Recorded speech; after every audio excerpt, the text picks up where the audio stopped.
So, good morning. So, let's continue our discussion here in differential calculus. So, we're done now sa limits of a function. So, punta na tayo sa differentiation. No?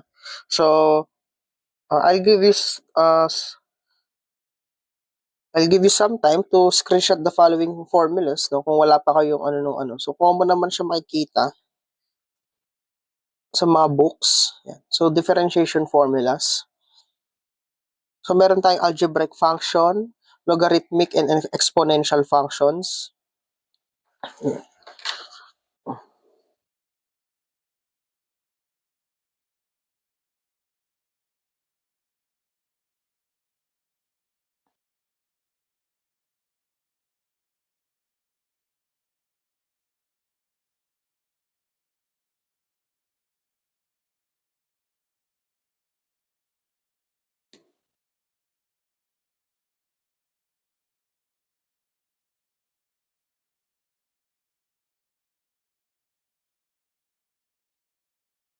So next, trigonometric functions. Meron din tayong inverse trigonometric functions, then hyperbolic functions.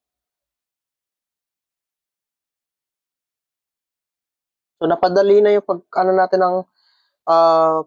pag-solve natin ng differentiation, no? To get the derivative of the function by using these differentiation formulas, kasi gagamitin pa natin yung general formula na derive from getting the slope of a line, no? Slope of a curve. So next. So ito, di mo na to. So hanggang dito lang muna tayo. Yan. So, para ma-appreciate lang natin yan kapag ginamit natin in solving problem. So, dito na tayo sa problem number 1 natin. So, ito random differentiation problems na to, no? And then, hindi naman siya masyadong complicated katulad nung nung nasa college tayo ng haba ng function, no? Kasi since we're dealing with board exam here, hindi naman ganun ka-complicated yung mga tanong na find the first derivative, then mga ganun tanong sa board exam, no? So, chill lang tayo. Apply lang natin yung formula. So, problem number 1, find dy over dx if y is equal to 5 raised to 2x plus 1. So, ako pala, madalang ko gamitin yung dy over dx. Yan. Ang ginagamit ko kasi kapag y prime. Pwede yan, y prime. Pero kayo bahala, no? So, ako, gagamitin ko na lang sa example ko yung y prime. So, sabi, find daw yung first derivative ng function na y is equal to 5 raised to 2x plus 1. So, ngayon, hahanapin natin saan differentiation formula papasok yung format na yon. So, nandito ba siya sa algebraic functions? Magagamit ba natin tong u to the raised to the n? Hindi, no? Kasi yung u raised to the n, itong u na to, variable siya. Kunwari x squared yan. Itong n yung exponent na constant. Tapos itong u yung variable. So, dito natin magagamit yung algebra. Dito siya pasok sa logarithmic and exponential functions. Dito sa formula 12, yung a raised to the du. Sabi dito, ang derivative d over dx daw ng a raised to the u is a raised to the u ln a du over dx. So, use natin yon. Gamitin natin. So, sabi, kapag nakakita natin ng d over dx, a raised to the u, ang gagamitin natin daw na formula is a raised to the u ln ng a tapos du over dx. So, paano ba natin i-apply yan dito? So, apply lang natin. So, y prime is just copy. Sabi dito, a raised to the u. So, copy mo yon 5 raised to 2x plus 1. ln of a. So, ln of 5 du. So, derivative dito, which is 2. So, yan. So, ang pinakasagot natin, so y prime is just 5 raised to 2x plus 1 ln ng 25. So, ganyan yung sagot natin kasi yun lang naman ang format na sasagot eh.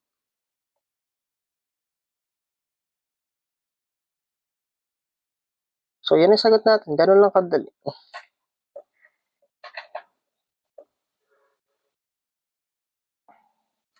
Although nung college tayo, mahirap talaga big given ng mga professor natin sa calculus. So, pero tayong kasi, since for board exam tong ano, so possible may mga ganito lumabas sa sagot. Pamigay na lang sa board exam. Pero malabo pa rin.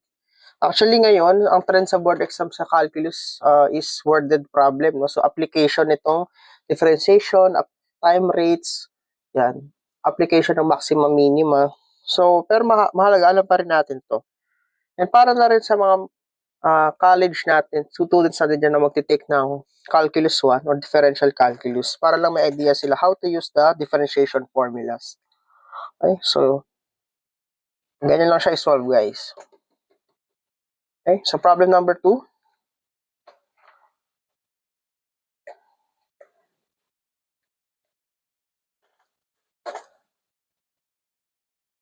Find dy over dt if y is equal to x squared plus 3x plus 1 and x is equal to t squared plus 2. So, paano yan? So, copy muna natin. So, y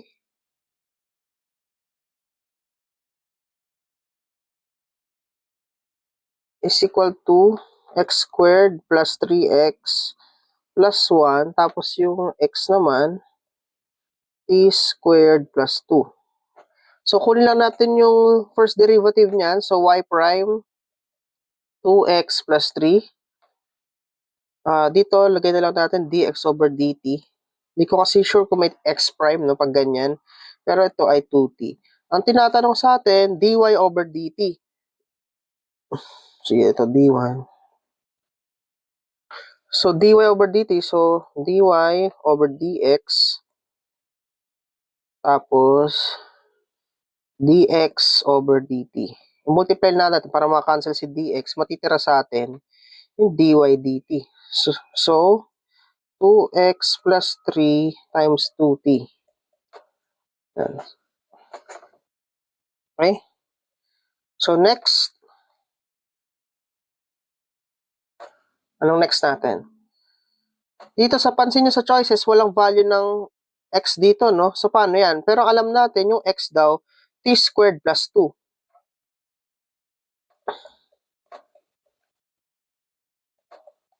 So, ang gagawin mo, substitute mo lang. So, dy over dt is just t. T squared plus 2, 2t. So, further simplification, dy over dt is just 2t squared plus 4, 2t, or is equal to 4t cube plus 8t. Teka.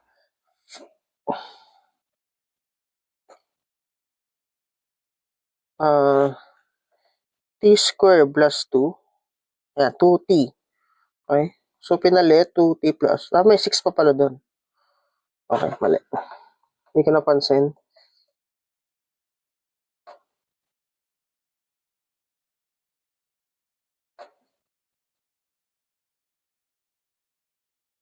So, ulitin natin 2. T squared plus 2 plus 3 plus ano lang na plus 60 plus 60 na siguro natin. Tama ba?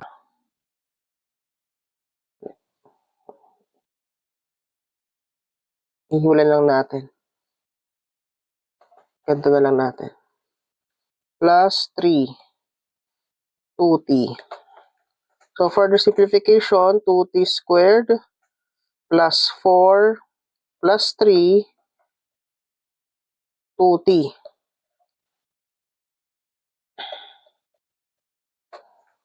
4t squared plus 14t. So, yan yung sagot natin. Okay. Yan.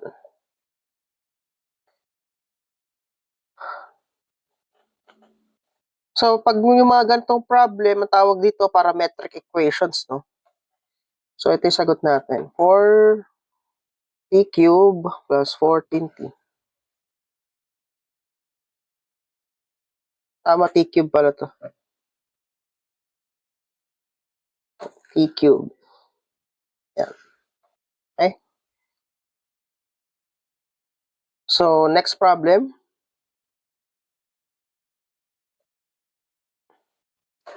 Find dy over dx if y is equal to e raised to square root of x. So, rewrite natin y is equal to e square root ng x.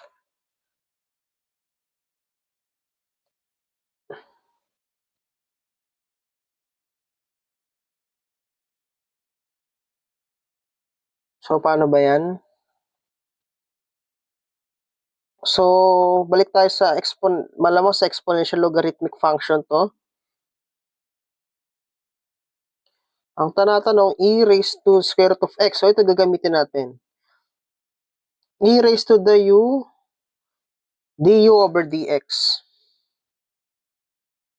So, use, makapal pala may ginamit ko dito.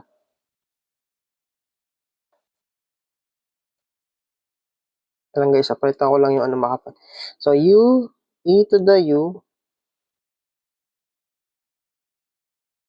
wait. D over dx, e raised to the u is just equal to e to the u du.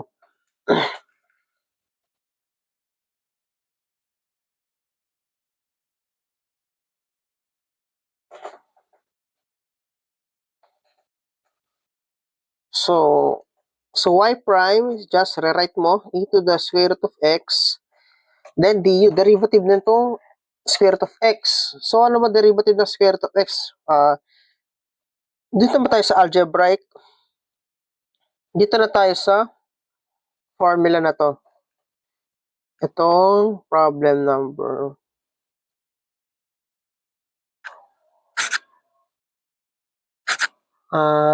Pwede ito. Pwede yan. Pwede ito na lang din ang gamitin natin. Actually, pwede rin ito eh. Hindi, di pala pwede. Kasi, tama, pwede ito. Kasi magiging x to the 1/2 siya eh. Pero sige, problem number 6 na lang. Square root ng u, d over dx over square root ng 2 over.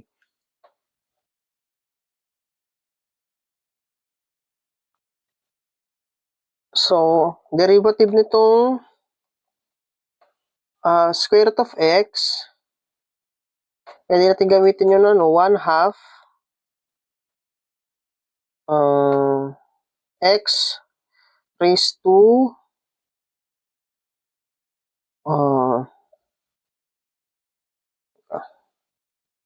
limutan ko, plus 1 ba yun? Minus 1. Yun, yan. U to the n. Okay, ito na lang. Derivative ng u, derivative ng nasa loob is 1 over 2 square root of.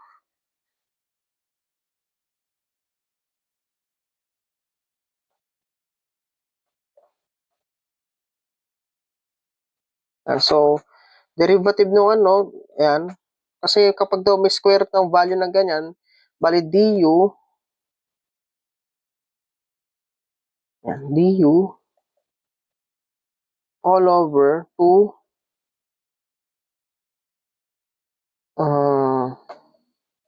square root ng u yata. Ayun, square root to 2 square root of u. So, 2 square root of u. Parang ganyan na gagamitin nating formula. So, 1 over 2 square root of x. So, kapag ang sagot niyan, e raised to the x all over 2 square root of x. So, kapag hindi naman na pinaparationalize sa atin, kung depende sa choices, so yan ay sagot. So, meron ba? E raised to the x over 2 square root of x. So, ito, letter A. Okay?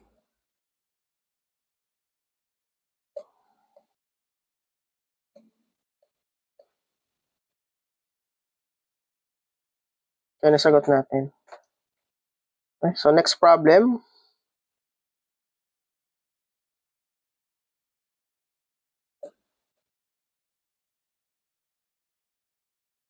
Find the derivative of x plus 5, x squared minus over x minus with respect to x. So, inahanap, y prime daw, no, y is equal to x plus 5 all over x squared minus 1. So, dito ka nagagamit itong rule na to.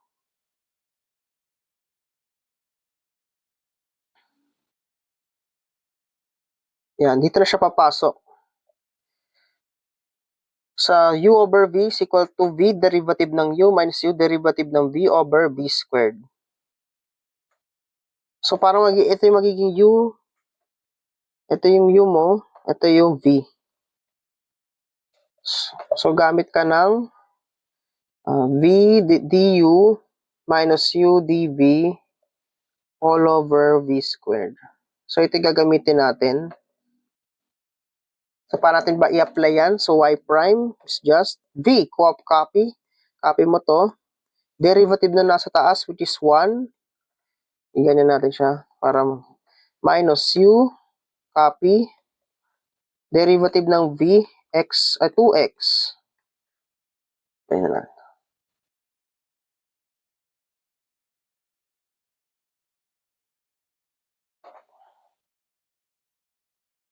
All over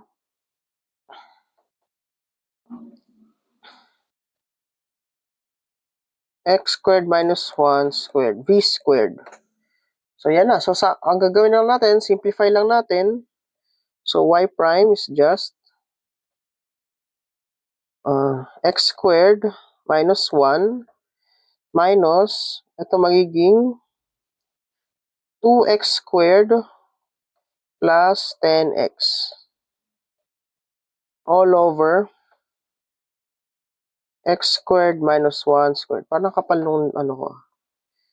So, ano ba? I-simplify pa natin. So, simplify pa natin.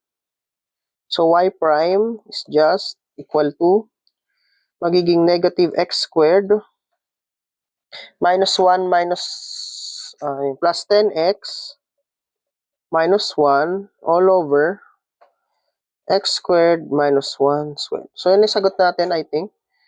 Yan. So, letter B. Okay.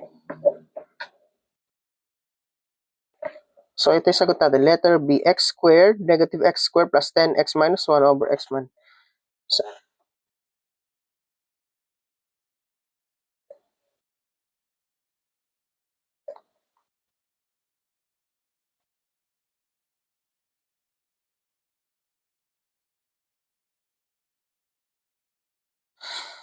So, ganyan na siya i-solve, guys.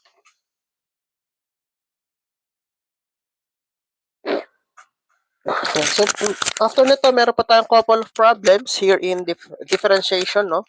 So, that's all for today. So, for more engineering tutorials, please like and subscribe to my YouTube channel and hit the bell button para updated tayo sa mga future pa nating tutorials, no? So, happy learning, keep watching, and pa din, engineers.